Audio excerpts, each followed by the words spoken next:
This is the last normal morning of an ant's life, and the ant has no idea. It wakes up on the forest floor, does its job, carries its leaf, but something has already moved in. A spore landed on its back days ago, quietly drilled through its shell, and started growing inside it. The ant is still walking, still working, it just isn't the one making the decisions anymore. The fungus is called Ophiocordyceps, and it does not want to kill the ant. Not yet. Killing it early would be a waste. Instead, it spends days spreading through the ant's body as a network of threads, eating the parts it doesn't need and carefully keeping alive the parts it does.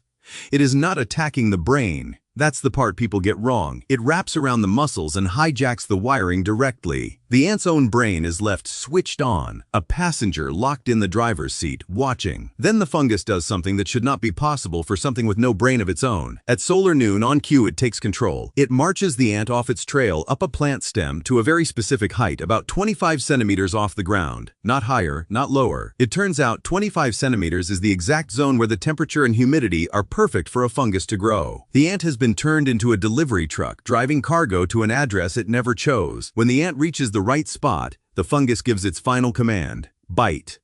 The ant clamps its jaws onto the main vein of a leaf and locks. This is called the death grip, and it is the last thing the ant will ever do on its own.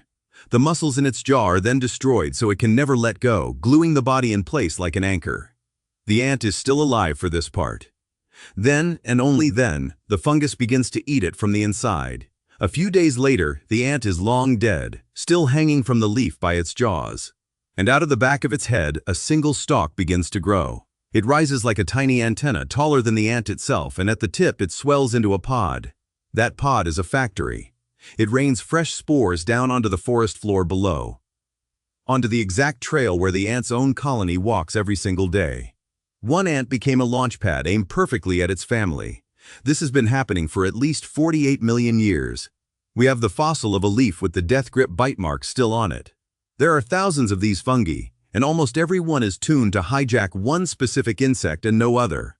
The good news, if you want it, none of them are built for you. Your brain, for now, is still yours. Follow Actually Real for more facts that sound made up.